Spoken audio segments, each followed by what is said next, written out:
Remember the Brady Bunch? Back before our money was broken, you could have one parent working while supporting a family with 6 kids and a live-in maid. Oh yeah, and a dog, Tiger. What happened? I have directed Secretary Connally to suspend temporarily the convertibility of the dollar into gold or other reserve assets. So President Nixon in August 15, 1971, took the dollar off the gold standard so we could print more money, so we could steal your wealth. And the reason that he decoupled gold from currency was to pay for the Vietnam War.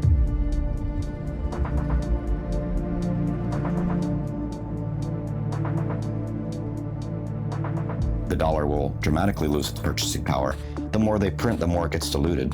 And with Bitcoin, you just can't do that. And so people who understand the concept of money supply being the driver of inflation, then they'll understand why Bitcoin is superior. So a single politician with the ability to print money can turn employees against employers, can turn the customers against the vendors.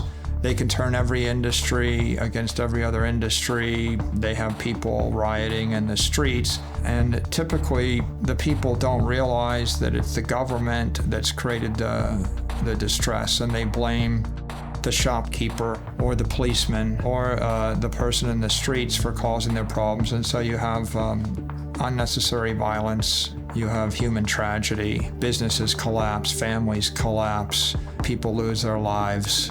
And it's all because the economy is, in essence, collapsing because the energy is being drained out of the currency. There has been so much damage caused by broken money over the last 50 years, and more people are feeling left behind. If you work for a living, you're paid a salary, you're kind of a slave. Well, that's a harsh word, it makes us uncomfortable. But it's true in the sense that you're given a certain amount of money for your time and effort. Therefore, you don't have time for creativity and innovation because you're just doing your job, just punching your ticket.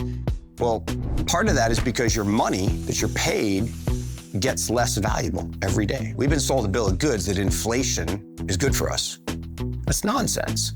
Why should the devaluation of my hard-earned money be good for me? That doesn't make any sense at all. Who it's good for is the people at the tippy top.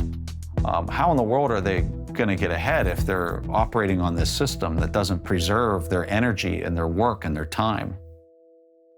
So it seems like we're all getting rug pulled. I have a sneaky feeling it's inflation that's taking advantage of us. But what exactly is inflation?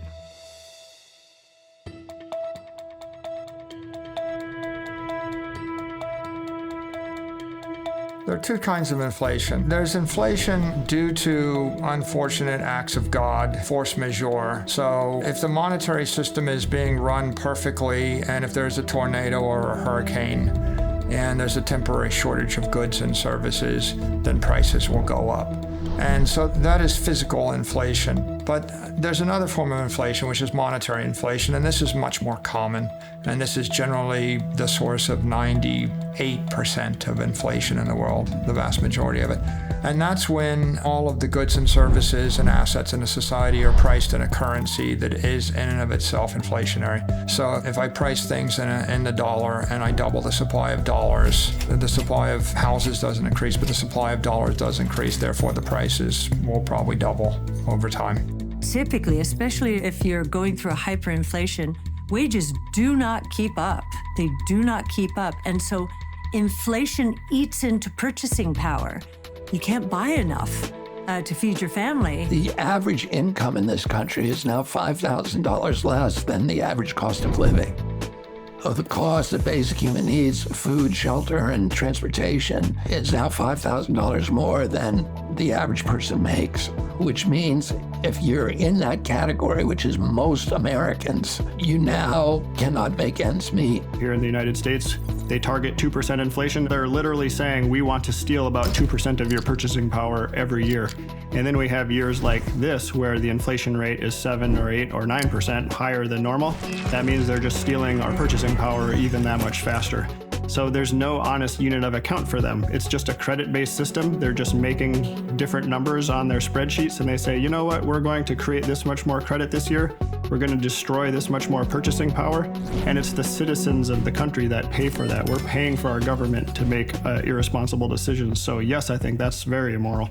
At this point, it's getting very difficult for people to catch up. We're seeing more people working multiple jobs just to make ends meet. We see more dual income households. There's less households where you just have one person that works and one person that stays home and runs the household and the family. Now everybody's working.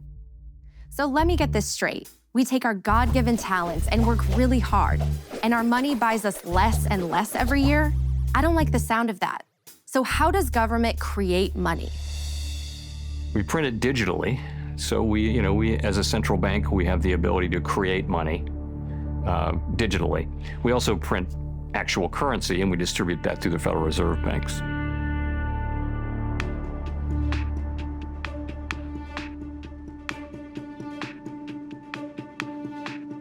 The current financial system was built for the elite.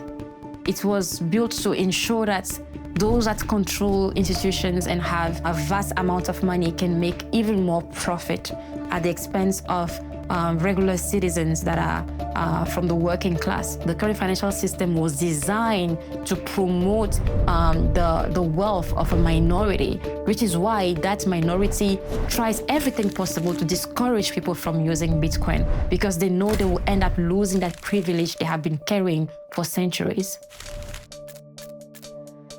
So we can't trust money to tell us accurately how much value we create. So it's not hard to see how we go from this to a world where a lot of people just don't even know how much they are worth to the world. And that makes it easier for the bullies of the world to step in and say, you know what, we'll tell you how much you're worth. A person who gives themselves to honest labor and gives an honest day's work deserves a wage that will allow them to sustain their lifestyle at a basic standard. And if that's not happening, then we have a problem in terms of the way our economic structure works. And there are a lot of people who work multiple jobs in order to meet that standard.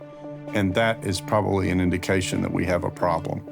It's not good stewardship to put myself in a position where I acquire so much debt that I can't sustain my living. And we have people who are doing that all the time, and we have people who in some ways promote the idea that you can live this way.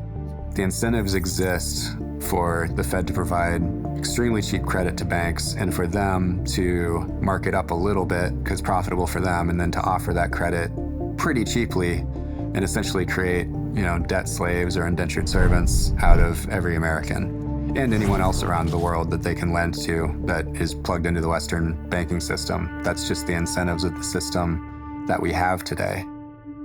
So was our monetary system designed to siphon away wealth from the working class?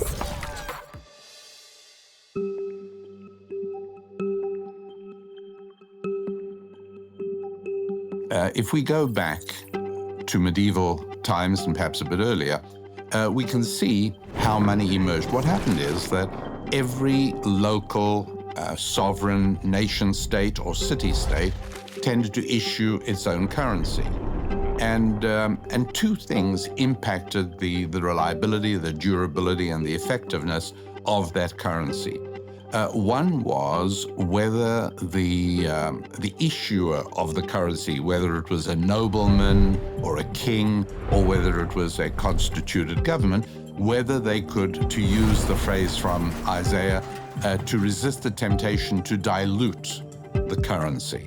And it is a huge temptation. There's no question about it. I like to use a silver dollar as an example. So when this dollar was created, right, it was worth $1. As a matter of fact, for a while, you could take a U.S. silver dollar note and exchange it for $1, right? So this used to be $1. Today, I just checked, and it takes $38, paper dollars, Federal Reserve note dollars, to buy $1 of silver. That gives you an idea of the destruction of the purchasing power. And it's why we're seeing today in the post-lockdown world all the central banks around the world printed tons and tons of money.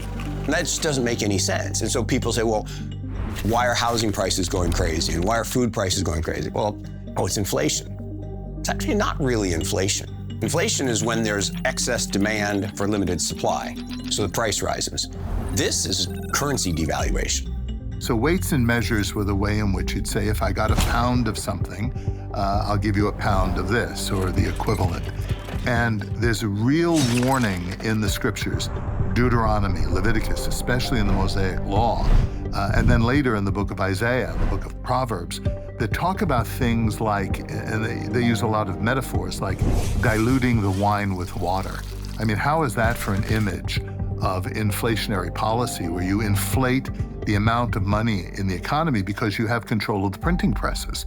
Unfortunately, as governments abandon all morality with respect to preserving the value of the currency for which they exercise control and responsibility, it's increasingly impossible to count on that kind of stability. And in that light, we think in terms of whether Bitcoin is an investment vehicle or whether it is an exchange vehicle, or maybe we have to look at it as both.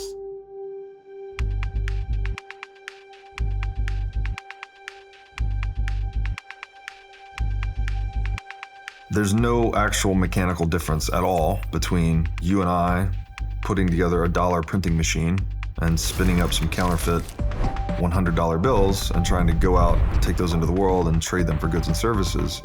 There's no difference in you and I doing that and what the Federal Reserve does by the trillion. It is one of the core contributors to the rich getting richer and the poor getting poorer. The particularly egregious thing about fiat currency is that it can cover up theft in the name of policymaking, whereas electronic currencies based on algorithms can't do that. If you think of the average citizen, it is very hard to plan your life. If I don't know what the central bank is going to do next month, let alone a year from now, 5 years, or 10 years from now. I use the example of baby boomers, right? Baby boomers, when we were young, we thought $500,000 would be a perfectly good amount of money to retire on. And now, suddenly, it looks like $500,000 is nowhere near what you really should have to retire on. Well, the reason for that is the systematic destruction of the purchasing power of those dollars. So that makes all baby boomers and all citizens more dependent on government. And that's very good for government. So not only are people unable to retire, they can't even get their life started.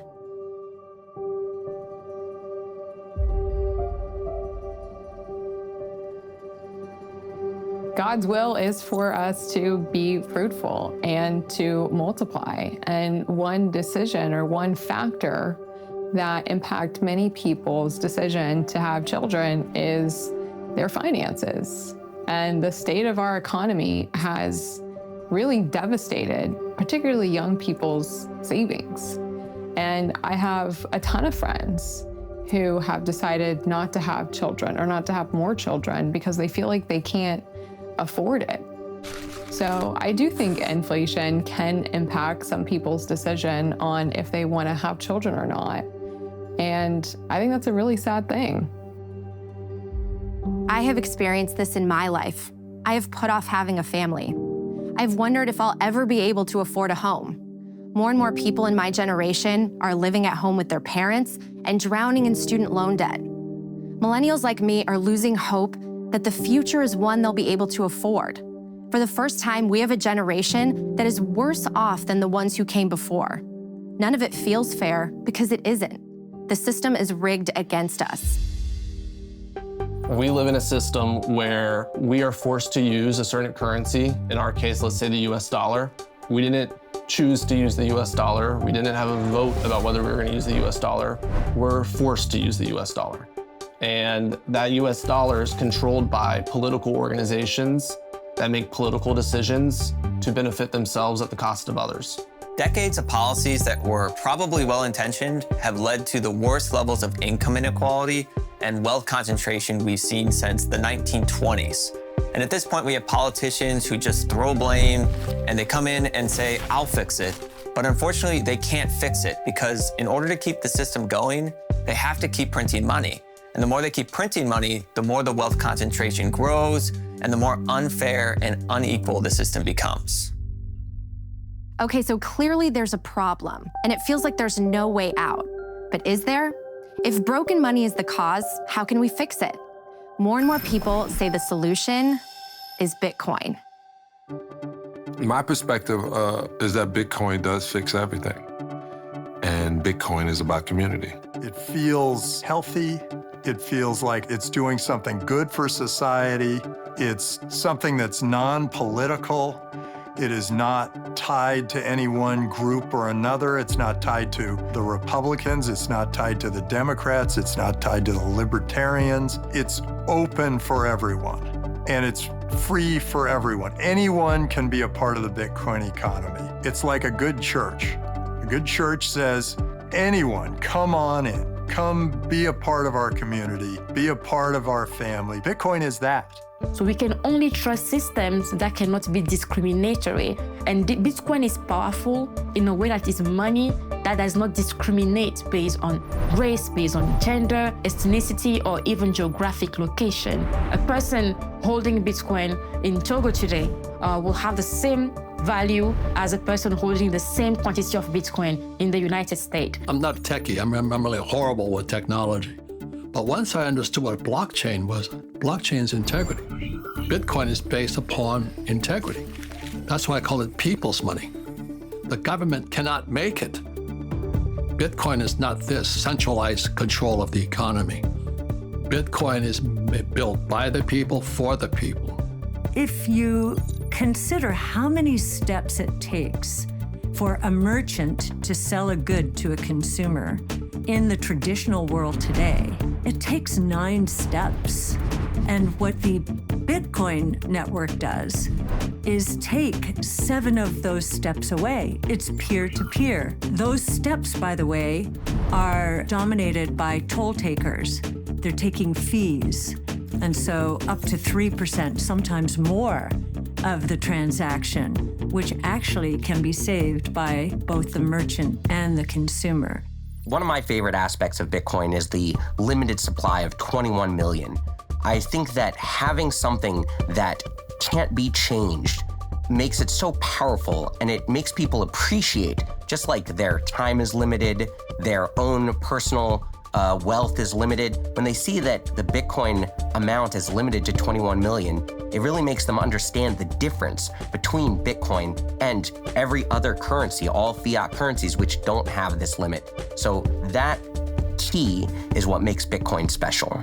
Bitcoin is a digital bearer instrument. You can think of a bearer instrument as he who holds it, owns it. So if I am walking and I find a $10 bill on the ground and I pick it up, who owns it? I do, because I'm now holding it. If I give it to you, now who owns it?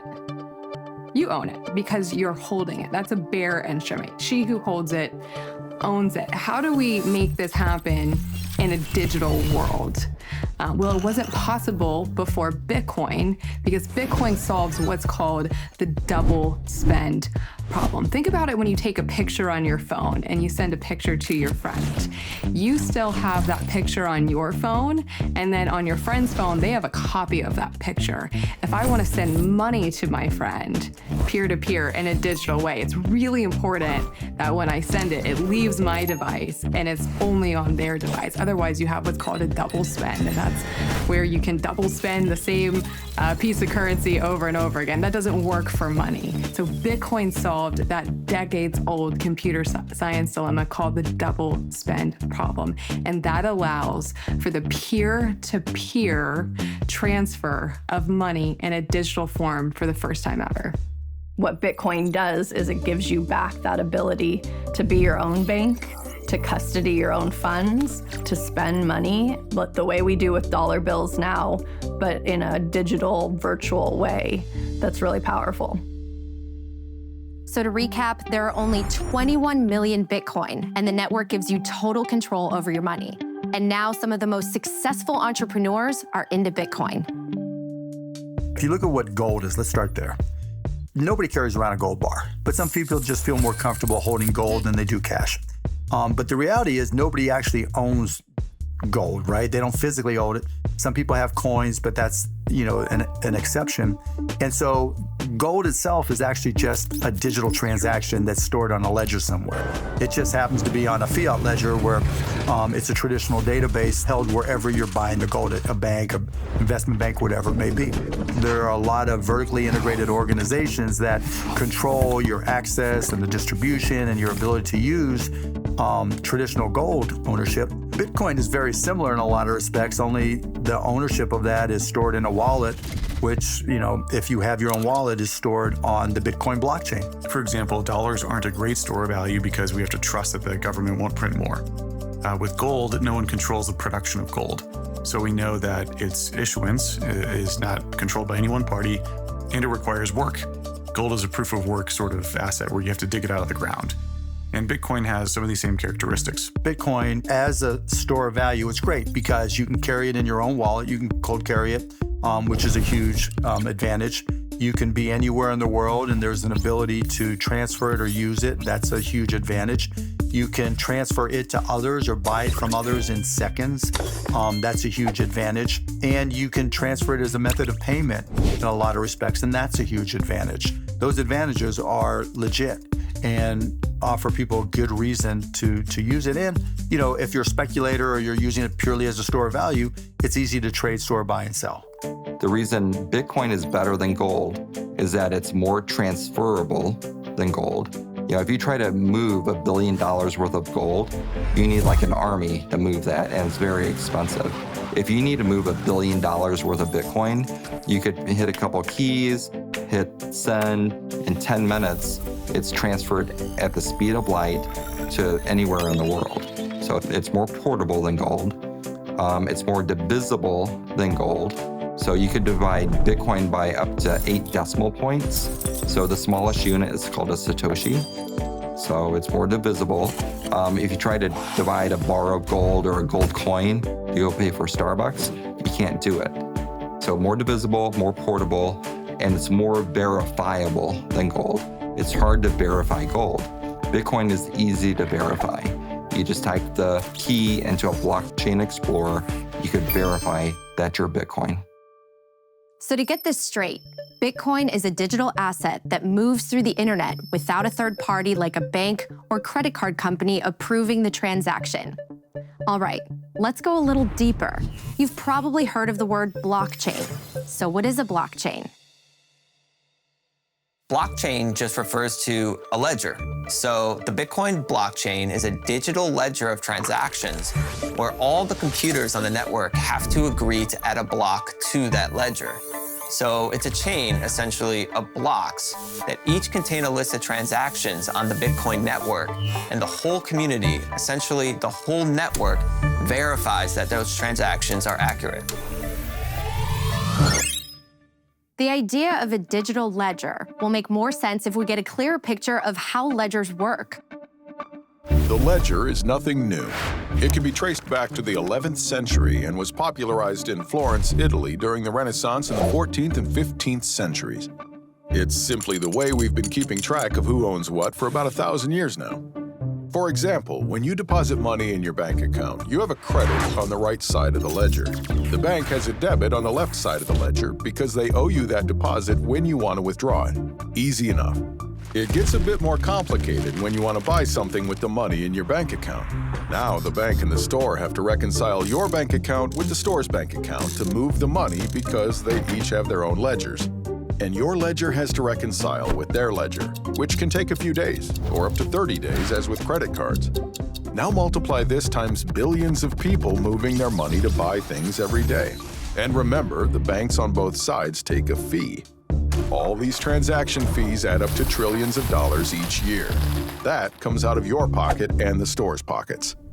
The beauty of Bitcoin is that it's one universal ledger that's updated and distributed around the world every 10 minutes. Best of all, it requires no middleman like a bank, which gives you complete control of your money. So now that digital ledgers make sense, you might be wondering how you keep your Bitcoin safe on the blockchain.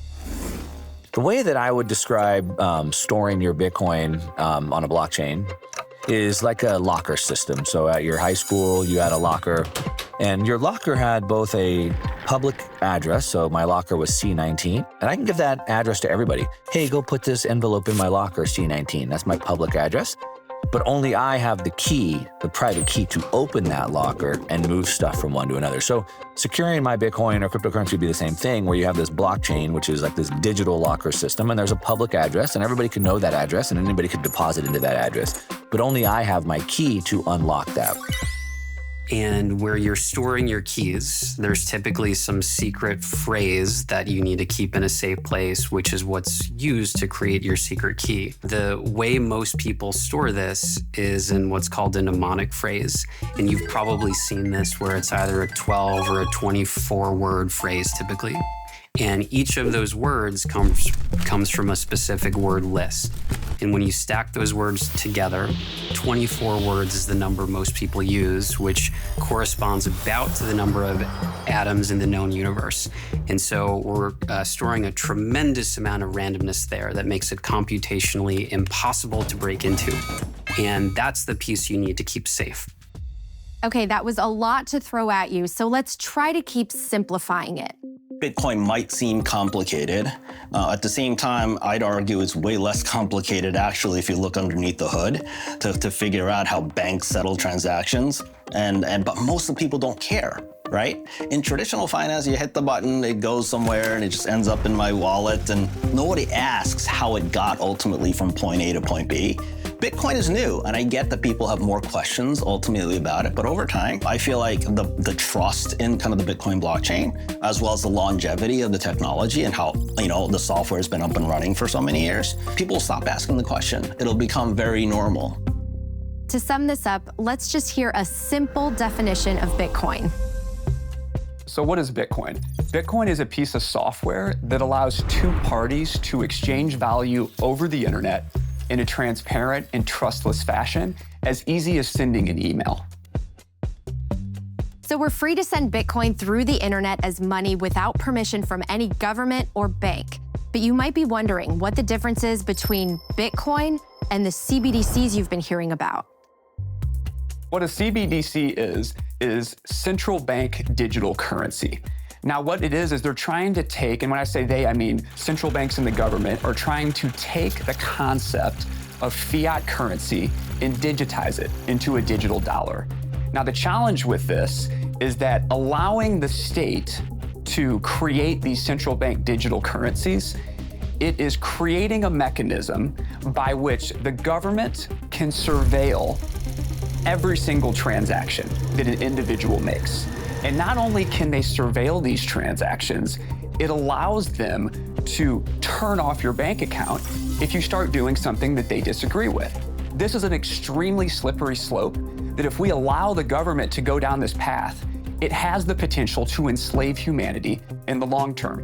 And I think it's something that we need to carefully review, because if we go down a CBDC path, allowing the government this level of control, it's unprecedented, which is why we should avoid this at all costs and stick to a hard money standard like Bitcoin. The central bank literally would be in position to cancel any transaction. It would be permissioned, not permissionless. And it's one thing, for MasterCard, for example, to know how much they paid to Walmart last year, but it's another thing for them to tell the world how much you paid at Walmart last year. And it's a whole different level of creepy for them to say exactly what did you buy at Walmart last year. And I think people kind of broadly get that sense of privacy. That's what's at stake here. I think the future of money really is one of the most important policy debates we're having today. And when you think about where people could go with kind of an Orwellian surveillance state money system like a central bank digital currency, it really is a good versus evil, and Bitcoin in this case is on the good. The countries that are clinging to a CBDC are trying to control their people, and those are weak governments. Weak leaders are the ones who try to control everybody. The strongest leaders are the ones who trust people and set them free. The problem I have with CBDCs is they're Marxist. And what I mean, the central bank Marxism is central banking system. So that's why I support Bitcoin, because Bitcoin, I saw the strength coming from the people, not the government. I think CBDCs, wherever they are a threat to freedom. Absolutely. You're seeing CBDCs in China right now where the populace are trying to go into a store and they're scanning a QR code and they're seeing in their wallet that it's an invalid purchase because maybe they're from a region that's 100 miles away, or they're going to a pharmacy and they don't want that person to have access to that type of drug or medical treatment. With the CBDC comes the programmability and control of the government saying you're allowed to do this or you're not allowed to do that. And we've already seen it rolled out in China, and it looks a little scary. So when you're doing that compare and contrast between a CBDC and Bitcoin, it's all about who's controlling the actual ledger. One's actually decentralized, the other one is not. It's completely controlled by the government. Now that you know the difference between Bitcoin and a CBDC, let's play a little game. Hey everyone, time for one of my favorite games, CBDC versus Bitcoin. Here's how we play. I'll read you a headline from our not-so-distant future, and you have to decide, am I describing a CBDC or Bitcoin? Are you ready? Okay, first one. After criticizing President Macron on social media, French pilot's digital wallet is frozen. Come on, this one's a no-brainer. CBDC or Bitcoin? That's right, CBDC. Next. British electrician protests being denied a pint of lager at local pub for exceeding his alcohol limit for the week. Which is it? CBDC, Bitcoin? Well, of course it's a CBDC. All right, last one. Are you ready? Can I get a drum roll, please? After Chinese invasion, Taiwanese citizens escape with their savings in their head. Border guards are unable to confiscate their wealth. You tell me, CBDC or Bitcoin? That's right, Bitcoin for the win. Thanks for joining us today, folks. Natalie, back to you. Hopefully by now you're feeling more assured. So let's get back to the idea that Bitcoin fixes everything and look at exactly what it can fix. I think that there's a moral case to be made for Bitcoin in that it is for the end consumer, for the citizen.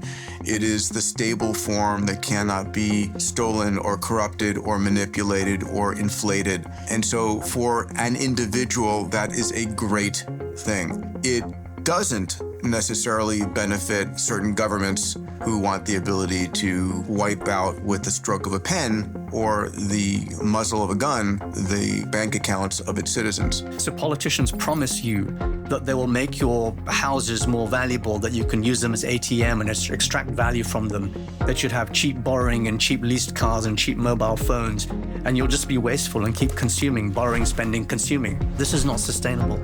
It's not sustainable for human harmony. It's not sustainable for the planet. It leads to a joyless market society that measures GDP and exchange value over experiential value.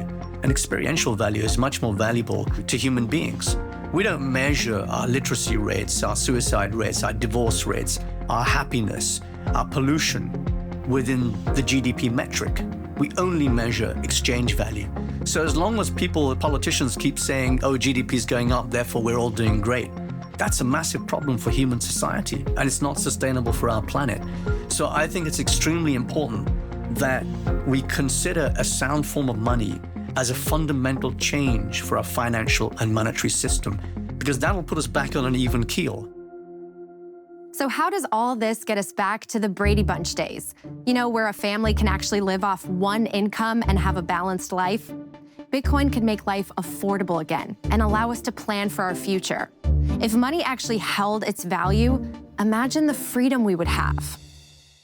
I think store of value is a really interesting concept that ultimately people are trying to figure out, where can I put my economic value that I've gotten in exchange for the work that I've done? And I don't just want it to not go away. Maybe actually it should increase in value over time. And I think something like Bitcoin continues to perform over the last 15 years as the best store of value on the planet. People view Fed monetary easing as printing money. And if you're printing money, it's going to create inflation, and therefore sound money tends to grow in value. Just in case you haven't heard of sound money, let's take a moment to learn what that term really means. What is sound money? The term sound money originated back when we used gold coins as currency. Oftentimes, as a way to create more money, kings and queens would mix in common, cheaper metals with gold.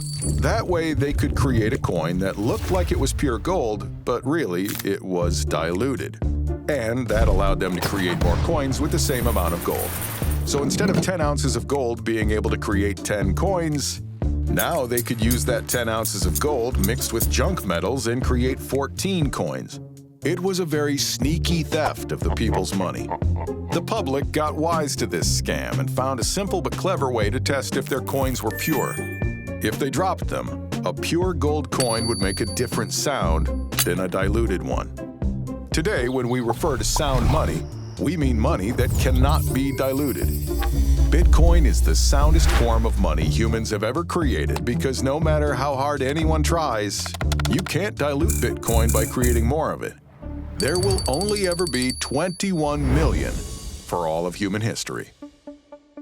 So because Bitcoin can't be printed out of thin air, it gives us money we can trust. And what's more, it's inclusive and open to everyone around the world. You know, if you are one of the 50% of the planet who does not have a bank account, you are shut off from the global economy. You can't go shopping on the internet if you don't have access to a credit card or some form of digital payment. So there's a huge amount of people around the world that are frozen out of the financial system and the ability to improve their life circumstances. Bitcoin, it is designed ultimately to replace both the monetary system and the financial system. It is a math-based system where at its core, it is trying to remove politics from money. The beautiful part about that is that anyone, anywhere in the world can use Bitcoin at any time for any reason. No one can censor them, no one can stop them, no one can tell them that their use of money is wrong or not allowed. No one is going to change the rules on them halfway through, and everyone operates by the same rules. It doesn't matter if you're a billionaire, it doesn't matter if you're a president, it doesn't matter who you are.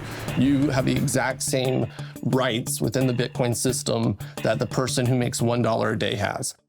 Do I believe that it can help people rise up out of poverty and give them opportunity to do business where they weren't able to before? Yes, I do. And it's certainly been the case around the world where people have gotten access to a financial system that they didn't have access to before. For example, talk about financial inclusion, for instance. The current financial system excludes a large amount of people from being able to access financial services. If you looked at a continent like Africa, one of the reasons they can't crawl out of poverty is because the currencies in every country in Africa, they're either broken completely defective, or they're impaired, and they're continually siphoning economic energy from the working class and from the businesses in those economies into the hands of the politicians that control the corrupt currencies.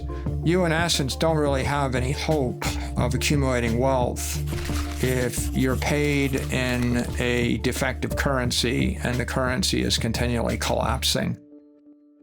Not only does Bitcoin allow people to be their own bank, it is the only form of money that gives us digital property rights. Bitcoin is very transformative because it gives us a new set of building blocks.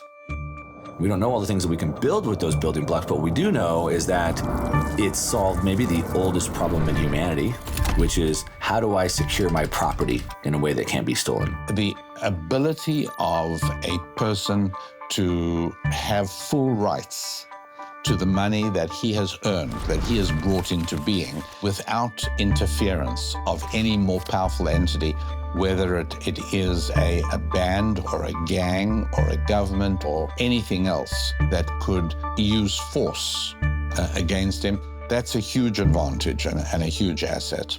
Coming from the former Soviet Union, my parents brought my family over 1989. I was 7 years old, along with my sister, and we left the Soviet Union because many people know it was a very oppressive regime. Things were scarce, goods were scarce, people weren't really free to do what they wanted, information was very strictly controlled. So what I found out is that when we left, the government was able to exchange about $100 per person. For my family of four, that meant we left with $400 in our pockets. And that's all we could take with us. Otherwise, our option was to exchange these Soviet rubles on the street, which basically had no value. Had we had Bitcoin back in the Soviet Union in 1989, we could have actually taken our hard work and everything that we had done with us, that value that we earned. If you show up at the airport with all of your money in any other nation state, they either arrest you, they send you home, or more likely, they take your money and send you home, right? Try to walk through an airport in most countries with $1 million of gold in your backpack and see how far you get. You can't even walk through with more than 10,000 of anything. Governments have captured the capital of their citizens, and if they can force you to use the currency while they've got the capital captured, they can simply seize as much of your capital as they wish by debasing the currency more aggressively. Bitcoin reverses that balance of power because now for the first time, you could actually store your capital in a hardware wallet or in a set of private keys. And you don't have to move it physically through the airport or on a ship. You can actually move it through cyberspace with 12 words. You can send all the digital capital in the country over a WhatsApp message. There's a famous phrase, an armed society is a polite society. When the citizens are disarmed and the government's the only entity with the guns, then one person can simply steal all the property. And when 95% of the citizens are starving to death, that's not a problem. As long as 1% of the people have the guns and you feed the 1% with the guns, you could still control the country. And that's what happened in many nations, in North Korea, in Cuba, in Zimbabwe, etc. Bitcoin economically arms everybody. Like for the first time in history, you can fight back. You actually can store your economic energy and protect it with cryptography and a 300 exahash wall of encrypted energy, and no mayor or governor or country can seize that from you, no matter how much weaponry they have. And what happens then? If I can't take it from you by a force, I have to negotiate with you. And that means instead of just losing everything, I'm going to try to sweet talk you or negotiate you into giving me half. And we call that tax. If we want to get people out of poverty, we need to give them property rights. We need to give them savings that is theirs. We need to give them a way to build wealth, to build businesses, and to keep that wealth and to pass it on to their children so they can build more wealth. And that is what Bitcoin provides. Bitcoin enables digital property rights for the first time because it's the world's first digital bearer instrument. It allows people to have not only ownership, but control. But what also is essential to a free society is economic freedom. If you don't have the choice of how you spend or save your money, you don't live in a free society. Before cryptocurrency, you needed a bank to allow you to build something and put it on the internet. But now we have money native to the internet, which allows the whole world to participate in a global economy.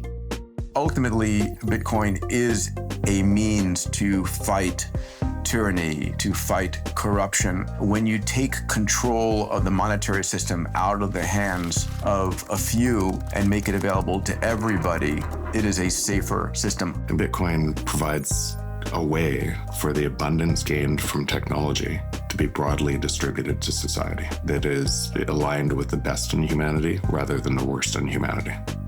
Bitcoin is value that everyone can recognize. And already 100 million people recognize that value. There was this moment, I was sitting there and I put Bitcoin on a ledger and I looked at the ledger and I thought, this is my money. My money's here. It's not sitting out there in some bank, waiting for some bank run to run it out of business or allowing some banker to make a fortune off my money. It's right here. I know where my money is. I think that gives power to the individual. I think that gives power to the people. This is why people find so much hope in Bitcoin. It gives us back control over our time, our energy, and our lives. So I think the most transformative aspect of Bitcoin is really almost a social economic experiment. Can all the users of a money be in control of the monetary system, right? Or do we need a handful of elected people to tell us what the monetary policy should be? If a majority of the users of Bitcoin and the people running it decide to change the monetary policy, they can. Bitcoin solved decentralization and security. And it was the first time that decentralization and security has ever been solved.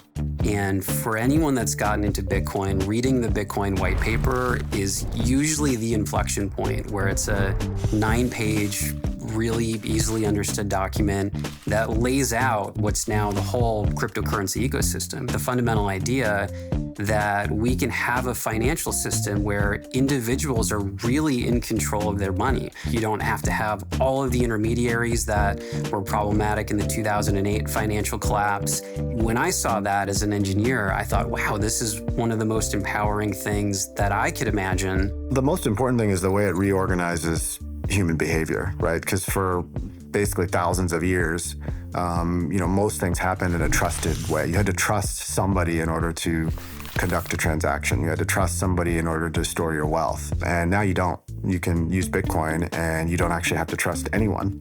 You just have to trust the algorithm. You have to trust the software code. You have to trust the rules of the system. And so Bitcoin is this very transparent system based on code and based on rules. It doesn't require you to trust a bank, doesn't require you to trust the government, doesn't require you to trust your neighbor even. You can use it to do business with an enemy, you can use it to do business with a friend. I think the fact that no one can control or manipulate Bitcoin and that everyone has to play by the same set of rules and there's no rulers, I think that makes it inherently very moral.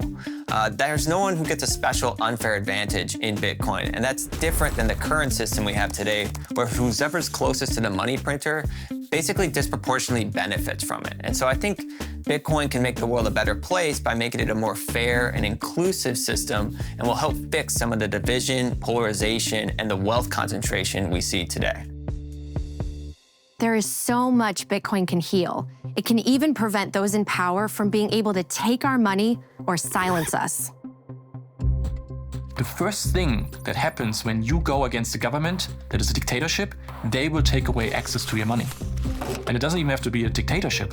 Justin Trudeau in Canada worked to use banks to cut off money for truckers. They were protesting COVID restrictions that were put on them in Canada, and they were using the banks to do this. This was actually considered illegal in Canada, but nevertheless, Trudeau did it. Banks complied with it, and they started choking off the protest by restricting the money. The government taking people who had committed no crime, who were not charged with a crime, who were, of course, never convicted of a crime, and punishing them for criticizing government policies, and punishing them in a way that was almost worse than imprisonment, because if you can't get at your bank account, you can't feed your children, you can't buy gasoline, you can't pay the mortgage on your house, because if the government has the capacity to starve you to death, to keep you from getting work, to keep you from shelter, then it has license essentially for any atrocity. And at that point, I began looking more seriously at Bitcoin as a currency that could be used to escape the government surveillance systems. When working in Moscow, when our bank accounts were blocked by the regime, we were able to continue our activities thanks to Bitcoin savings. Basically, Bitcoin gave us freedom of action and freedom of speech at that time. The US government has the discretionary ability to effectively turn off the savings of whole nations at a time. That's what they did with Afghanistan, for better or for worse, after the Taliban took over. That's what they did with Russia in February of this year. Again, for better or for worse. You might say, well, these are the strategic objectives of the United States. That's fine, but what they are doing is confiscating the savings of entire nations. And it's just a fundamentally unfair dynamic, right? You are blending political objectives with people's savings, and that leads to misery, in my opinion. Governments can, at any time, decide they don't like you or me or somebody else and sanction. If we called sanctions what they are, right, financial sanctions, starving children, you're basically cutting off supplies of goods and services to a population, we probably wouldn't like it as much. But when we call about economic sanctions, whether it's Venezuelans or Russians or anybody else, governments almost glamorize it because they're like, well, we know better. We know what's best.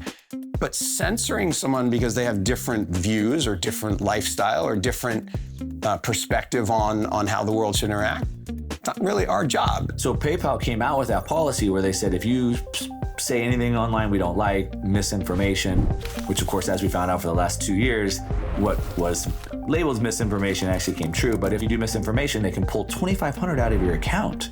It's not your money. Of course, they got massive amounts of backlash and they came out and said, whoa, that was a mistake, that was a mistake. And what we're seeing in Canada, what we're seeing with PayPal, what we're seeing with the banks is that your money that you think is your money is not your money. And at any time, they can decide to censor you or block it if they want. And at the end of the day, if we don't have the ability to determine our own future for ourselves or our family on a monetary basis, we don't actually have any real control of anything in our own lives. Bitcoin puts you back in the driver's seat of your life, which is why so many people see it as the ultimate force for good. I absolutely believe that Bitcoin already is making the world a better place and will continue to do so in the coming years. There's been plenty of examples of currency collapse just in the last 13 years since Bitcoin has existed.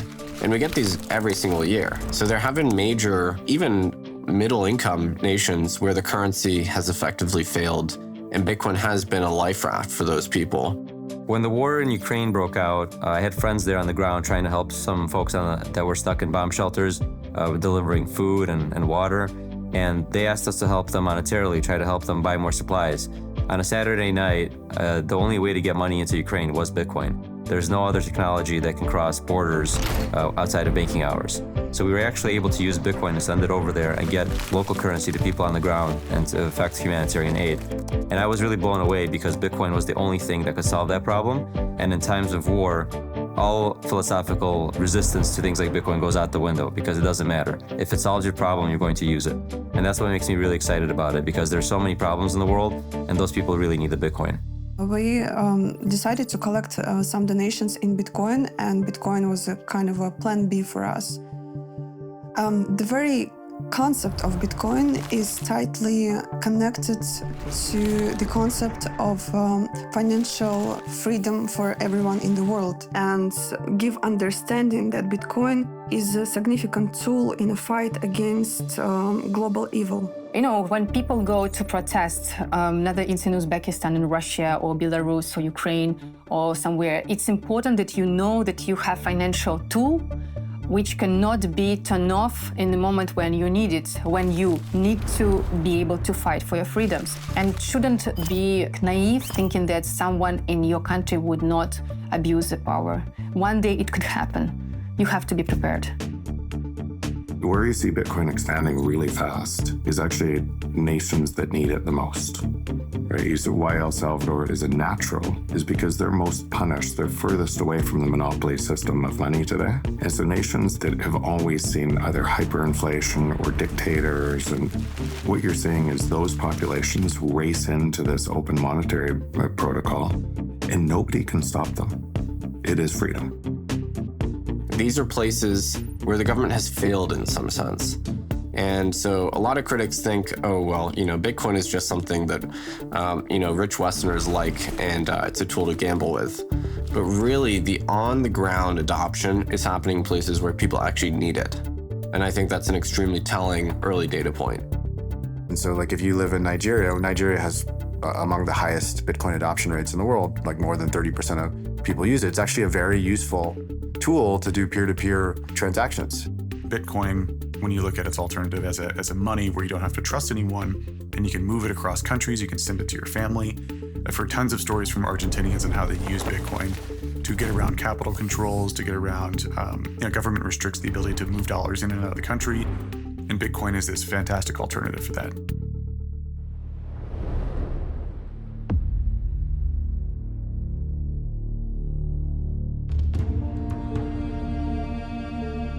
My country is ruled by the oldest military regime in Africa, same government in power for 57 years. And this is a brutal, rogue military regime that puts us under unimaginable amount of abuse and pain and control. Activists and dissidents arrested, killed, their bodies dumped in the sea. Countless of activists are jailed and have been in prison for years with no trial. Many others have disappeared, their families have never seen their body, and thousands others have fled the country, living in exile like myself. I see Bitcoin as a tool of political, social, and economic liberation. The reason why is because the ideology behind Bitcoin in itself is geared toward giving monetary agency back to people, to citizens, no longer having people depend on banks and governments to control their money and determine its worth. We are also in a situation where, as citizens of our nation, our money is worth absolutely nothing outside of our borders. So when I see Bitcoin, I see it as a tool that can allow us to put an end to this continuous colonial system that has maintained our countries and our people in bondage. The goal of my activism is to eventually get to a point where my people can live freely and in dignity. And that cannot be attained without financial freedom.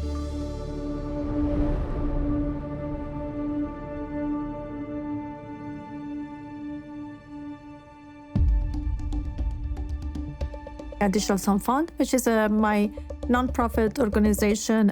What we do is trying to empowering young women and children in developing countries like Afghanistan. But there was an issue about there was an inability to paying these women because many of these women didn't have a bank account, and we have to actually send the money to their male relatives' bank account. And many of these women sometimes says that they never received the money because once the money goes in the hands of the men and the relatives, they prefer to not give the money to the women. And why it's like that? Because in a conservative communities, some men are trying to control the lives of the women. And obviously, the first thing is that they don't want that the women have the financial freedom. So we heard about Bitcoin, and we thought, wow, we can use Bitcoin and send to the women directly, and they can have control of their own finance. That was interesting, and we deployed a Bitcoin wallet within our system. We created a user-friendly platform that was very easy for them to find where their wallet is, how much money they're making, and then what they can do with this money. Bitcoin has helped us bypass the physical and social barriers. If you have cell phones and smartphones and you have access to internet, you can have your bank with you everywhere. And that's why I think that the magic of the Bitcoin is.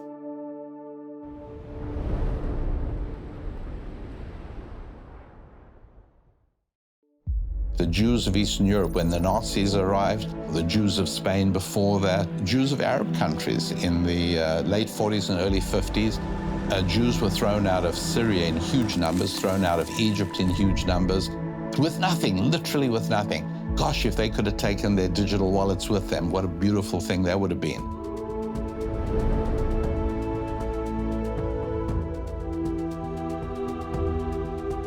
I think Bitcoin is as much an ideology as it is a technology, but because it's an ethical ideology, there are many people that feel very spiritual about it and others that view it as a religion. If you worship truth, if you worship integrity, if you worship conservation of energy and balance in the universe, then Bitcoin is your religion. Bitcoin is ethical, but it's also peaceful. It's not a currency that worships violence.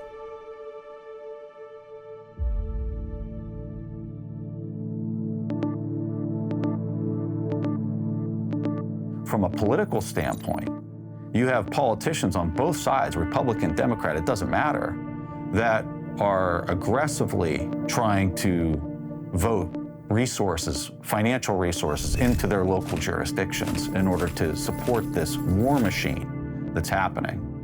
And that's the game of fiat currency where nobody is pegged in operating off the same rules, the same rule set, which is supplied by Bitcoin. It supplies this global rule set that nobody can manipulate, cheat, or take advantage of over the expense of other players in the global game. And that's why Bitcoin's so different. And that's why Bitcoin solves this massive problem that has been wrought throughout history between humanity and violence. Fiat money is used to fund wars. We've spent $8 trillion on regime change wars over the past 20 years. And all those wars made America less safe and less secure and less rich. There was almost no debate about those wars beforehand. What do we get for those wars? Iraq is now worse off than we found it. We killed more Iraqis than Saddam Hussein. We killed between 670,000 and 1 million Iraqis. Iraq is now instead of a nation, it's an incoherent battle between Shia and Sunni death squads. We created ISIS in the spillover war into Syria, and we drove 2 million refugees into Europe, and we destabilized every democracy in Europe. That process ended up with Brexit, with breaking up the European Union. The riots that we're now seeing in France are a direct result of that surge of immigration that was driven by our wars. So the taxpayer would never agree to fund those wars in advance. And the government doesn't want it, politicians don't want to go to the taxpayer and ask that permission. So it's much easier for them to just declare the wars and then finance them by printing more money. But ultimately, the people who pay for that money are the middle class, and they pay through the mechanism of inflation. So when the governments print money, it has the ability to fund the military-industrial complex and create tremendous reckless spending. So when you look at wars throughout history, that's a very, very profitable thing. And central banks can print money to fund both sides of the war. As a person who was flying attack helicopters in combat, there was almost every single flight I went on, somebody that was being shot at, injured, killed. Providing that support for people on the ground was an extremely humbling experience to just see how destructive human beings can be towards each other. When you go far enough upstream as to what's driving this behavior, why is this even happening? I personally arrived that it's the money that's causing this to happen. And there's probably nothing more important for me in my life than trying to make sure people can understand that there's a better way to conduct exchange. And there's a better way to get along with each other than to have a trusted ledger that nobody can manipulate or change. We need to make war and fear less profitable. That's the real layer 2 solution that we need on top of Bitcoin. It's us, not code on a blockchain, but a human society that makes nonviolence and kindness more profitable than exploitation and greed.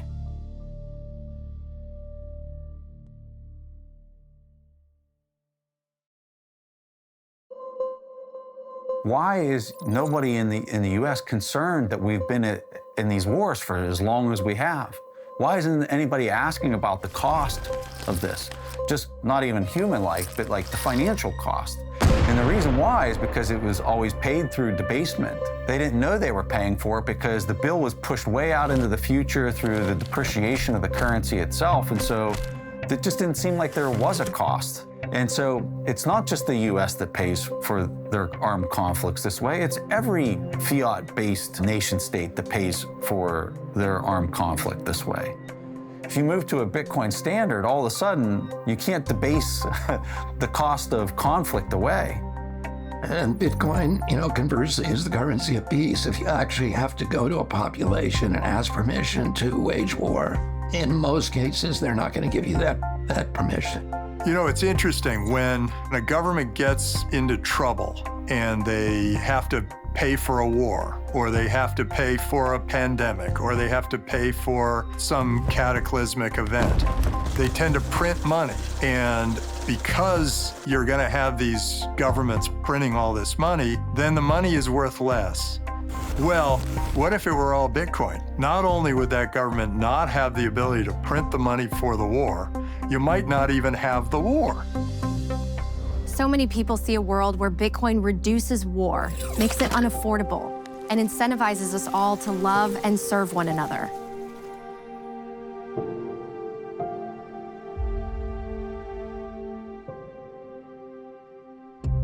I believe that Bitcoin is just money, and in the Bible there are many examples of what just money is and what unjust money is.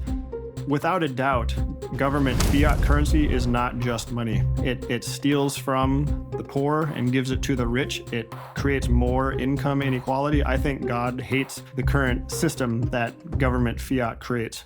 That elite group of people makes decisions based on their own portfolios, based on their own set of priorities or those of their friends and colleagues who mean a lot to them. They're not really making up more money. They're just taking it, very often through inflationary policies, from those who have earned it. It becomes a system of great injustice and even theft. The United States government has been printing money like crazy. It's the dream solution. It's a way of stealing money without being caught.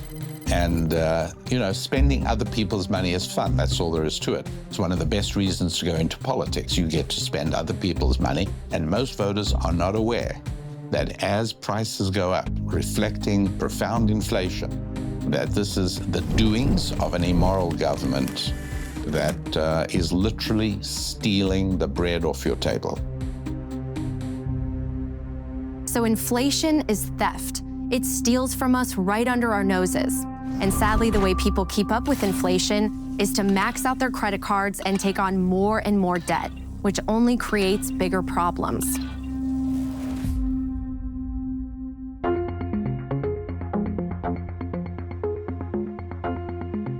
We have interest levels today in our time that far outrun inflation oftentimes. And I think that does raise some ethical questions for us about how we handle our money in the modern world and how we charge people who pursue credit, that kind of thing, because they end up paying a lot just to make up the credit aspect of what they've done as opposed to the money that they've been provided for in a loan. So in Islam, the practice of lending at interest is forbidden. And specifically the word that is used is riba. Riba literally means surplus or excess. And it means any excess on money. So any form of money creation is forbidden. Riba is interest, it's usury, it's money creation. So when we talk about sound money in Islam, we're really talking about a form of money that cannot be created from nothing and therefore requires proof of work. Now, one of the problems with fiat money is that it doesn't require proof of work. Well, that's interesting. Let's see what other religions have to say about Bitcoin and its ethics. Many people question, what is the role of technology in Judaism? This is a tradition and a law which goes back thousands of years, so what could it possibly have to say about these modern inventions and technologies? The fact is that everything that God creates in this world is all for the purpose of making the world a better place and serving Him better. So all of these technologies, whether it's phone, internet, video, all of these things, Bitcoin can be used and should be used for the better service of God. India was this fabulously wealthy industrial power and a spiritual innovator at the same time. And it's largely because its economics had somewhere in its foundation the idea that the ultimate goal is the pursuit of moksha, this true freedom. And we can get back to that. So if Bitcoin helps us to get back to a new kind of capitalism that fosters both material well-being and spiritual freedom, it'll be great. But that kind of new capitalism won't really be that new. It's more like a return to our old habits. So it sounds like Bitcoin can bring out the best in us. Let's explore these religious teachings more deeply.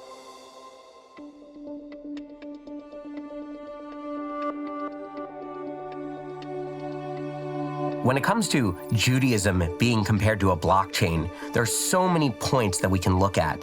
Besides the word chain itself, the transmission of Torah and Judaism through the generations is called the histaushlut, a chain of descent from rabbi to rabbi and generation to generation. So what every individual can do is study Torah. They become their own full node. They can validate all of the laws and all of the customs and traditions. And then as new situations arise, rabbis have to deal with how does the Torah have a perspective on these new technologies, on these new questions. That's where proof of work comes in. The rabbis are the most educated and experienced in analyzing and studying the Torah. So they prove their work through their study and through their writings, which can then be verified by every member of the tribe. All they have to do is look into the Torah and validate that what the rabbis are saying fits in with the Torah values and Torah teachings. Particularly as a Jewish person who the Jewish people have been dispersed across the entire world and have had to move from country to country, I can appreciate a money that you can take with you and own and use for your purposes without it being interfered by third parties. Bitcoin is just another step in the technological development of how we can serve God better.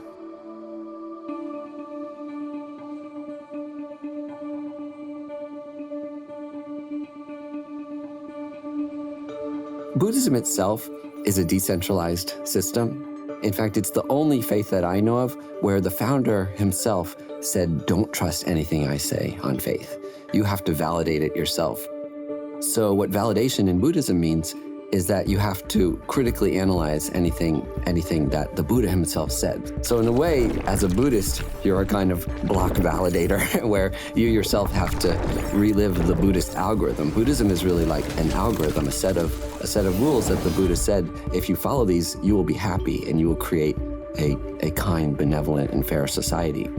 And so that I find very parallel to the way that blockchain works, because wanted to create a system that benefits all beings, and not just some select subset. Those things I think are very aligned with this idea of decentralization. So yeah, I think Buddhism is a decentralized religion.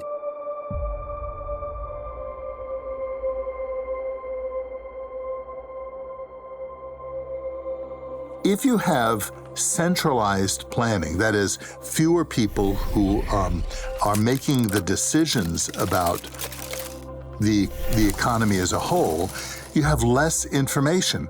If you have a decentralized economy, what you have are more people, more inputs, more kind of connection to the reality of what's happening than you would have if you have a small Politburo, a group of policy advisors who are making these decisions, very often influenced by their own particular interests. So when we ask what the Bible says about money, the key thing is that money itself is not evil. Sometimes you hear people say money is evil. It's not. It's a means by which we manage our relationships and barter with one another with different skills and abilities that we have. What the Bible says is the love of money that is evil, that it is when it moves us towards greed, when it moves us towards covetousness, when it moves us towards avarice, when it feeds our pride, those kinds of things. That's when money becomes a problem. And actually, it isn't money that's the problem, it's how we deal with money that is the problem.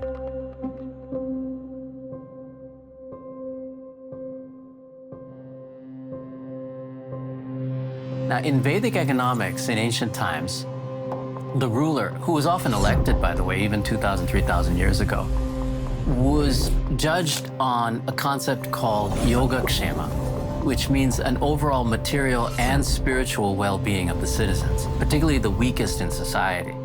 Monetary profit was considered just a byproduct. So fiddling with the money supply, though it might do some temporary good, means that we are ignoring a lot of the key metrics of what makes life worth living.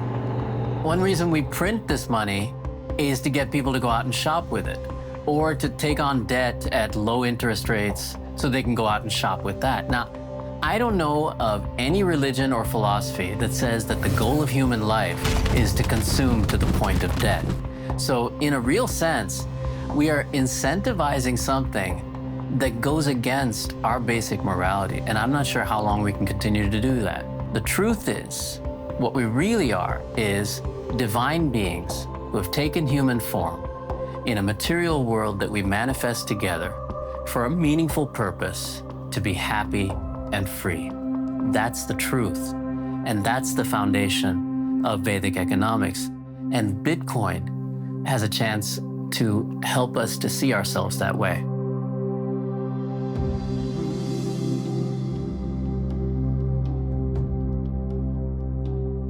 There are sources of scripture in Islam, which are the Quran, which is believed to be the word of God, and the Hadith, which are the collection of the sayings and actions of Prophet Muhammad, peace be upon him. And there are two very famous hadith, one regarding price fixing and the other regarding monopolies. The price fixing hadith goes something like the following. A group of people came to the Prophet and said to him, would you fix the prices of commodities in the marketplace? And he considered this and he said no, because he didn't want to cause an injustice against the people. He said that God is the one who fixes the price in the market. So this thing, I think, is very important because it tells us that a free market economy is one that is fundamentally a just economy. I think Bitcoin is the most Islamic form of money ever invented, and therefore, also the most Abrahamic form of money invented, because actually the three great monotheistic faiths share many characteristics in terms of justice and equality and fairness in dealing with one's fellow man. So I think that Bitcoin has those characteristics to be not just the most Islamic form of money, but the most Jewish and the most Christian form of money as well. And I think, therefore, it's a very, very powerful concept, and one which can completely overturn our understanding of the last 100 years of economic history. In a Bitcoin world, people would work together and be free and happy. If fixing our money could help us achieve that, imagine the kind of future we could build. I like to kind of think about how the story of Bitcoin is still being written. The chapter 1 started over a decade ago, and here we are, and we have no idea what kind of the final chapter of the book ultimately looks like. If you think about Bitcoin taking over the world, right, the Bitcoinization of the world, and you play that out to its last element, what could that last stage be from a potential perspective? And that is a world in which there is no other currency. All of the governments have dropped the dollar and the yen and the euros, and all there is in the world is Bitcoin. And it is the standard kind of payments mechanism for anything. A few steps before that is going to be central banks around the world adopting Bitcoin as a reserve currency. I'd actually expect that to happen. At the same time, when I started in this space, I thought this might take out centuries. And every single year, I feel like my time frame gets shorter and shorter and shorter. I think if the world went on a Bitcoin standard, I think what we'd see would be less wars. We'd see government size drastically reduced because the ability to tax your citizens becomes much harder. So if Bitcoin is successful and the world starts to use it, we see the role of government start to shrink quite a bit. And their ability to extract value from their citizens and their ability to wage war is also dropped too. And an optimistic government should look at Bitcoin and understand that this is a movement that's not going to stop. You can't really ban it, and if you do, it doesn't mean that every other country will either. So it's better to get on the train, see this coming, versus try to fight it and try to fight against it. It's sort of like a inevitable sort of change. The things that are happening now are things that we were only dreaming of when we were, on our PCs in computer class in 1985. This is not just an advancement in technology or an advancement in computing or an advancement of a monetary system. In my opinion, Bitcoin represents an evolution of consciousness beyond anything we've seen in thousands of years. We're moving towards a digital future, and we are moving towards a future that's going to require a disintermediation between governments, banks, and centralized control. And Bitcoin grants us this power through an open network that anybody around the world can participate in. It's extremely powerful. And if people adopt it, in time, we will see how we'll put the power back in the individual's hands and disintermediate those at the top that are trying to control the human race. There isn't yet a Bitcoin tangible economy. But that may change. And in fact, I think on some level, it's already beginning to change. So it's obviously something that I think everybody should watch with great interest. I think it would be a great mistake to ignore the Bitcoin economy. I'm excited for the future of Bitcoin because we're just really beginning to understand all of it and the uses for it and the advantages of it. In a Bitcoin operating world, it'll just be a completely shifted dynamic. So it will be more that people can save up and then invest into a certain business. And so in a short way of putting it, it's like saying we're going to live in a more equity-based system as opposed to debt. Whereas right now, it's all about cheap debt. Cheap credit is how the thing expands. Whereas in the future, it will be more equity and savings based. I'm a person who really believes that everyone should have the right to health care, right to a home, right to food, and so on. All the basics. We should all have our share of the Earth's bounty. And No political or financial system we've come up with has yet solved that problem for humanity, although we're getting a little bit closer. So the idea of putting it into collectively agreed algorithms that no individual can change is very, very powerful. So these things are happening all over the world. What I see in the next 10 years is that Bitcoin is flourishing, Bitcoin is solving problems for people in the places where they have the problems. That could be currency problems, that could be energy problems, that could be being able to escape from your country. And that growth is something we see every day. It's not shrinking, just like the internet just keeps growing, right? Lots of people ask, how long will it take for the world to be on a Bitcoin standard? Will there ever be a time where Bitcoin is the world reserve asset and the world reserve currency? I think that that's inevitable. I do think that's coming at some point, but I think we're still kind of a long ways away from that. And so maybe 5-10 years from now, I think lots of the world's government fiat currencies are going to dissolve, and that purchasing power is going to be transferred into either the US dollar, possibly the Chinese yuan, and certainly Bitcoin. And the world will be a more just, a more honest, and just a better place to live. We consider a sound form of money as a fundamental change for our financial and monetary system, because that'll put us back on an even keel. That'll actually put us closer to those values that were once espoused 2,000 years ago by the Abrahamic faiths. One of the other areas that I just really like about Bitcoin is this idea that I mentioned earlier, where it's a very unifying technology for us, considering how divisive the whole country is, the whole world. But especially in the United States, we're at each other's throats and we don't agree on anything. But now, all of a sudden, Bitcoin comes in, and you have Republicans and Democrats and conservatives and libertarians because they agree on Bitcoin. And they agree on Bitcoin because it reflects their values back at them, and they believe that it's the right path for us to move forward. So all of a sudden now you have this base layer unifying technology that can really start to help us have conversations, because the worst thing that we can do is get into our echo chambers and not talk to the opposite side anymore. Now you have Bitcoin helping to unify these groups and put them in the same room and have conversations. And I think that's where progress can be made. Our money should reflect actual value creation and not be sort of given to us by a government that's just trying to manipulate the money supply to get us to shop when they want and go into debt when they want. As long as we're manipulated like that, we're not truly free. That's what we need as a change. And Bitcoin gives us a basis. It gives us a tool for creating that kind of society and that kind of economy. We're at a very transitional time in history. If you look back through the long lens of history, what we see is a repeating cycle of freedom, oppression, revolution, freedom, oppression, revolution, freedom, oppression, and it just goes through all of history. And I think we're at a point in history where that cycle could finally break. And I think it could break to one or the other side. And it's gonna happen in the next decade or two, and it's gonna be up to us to decide which way it breaks.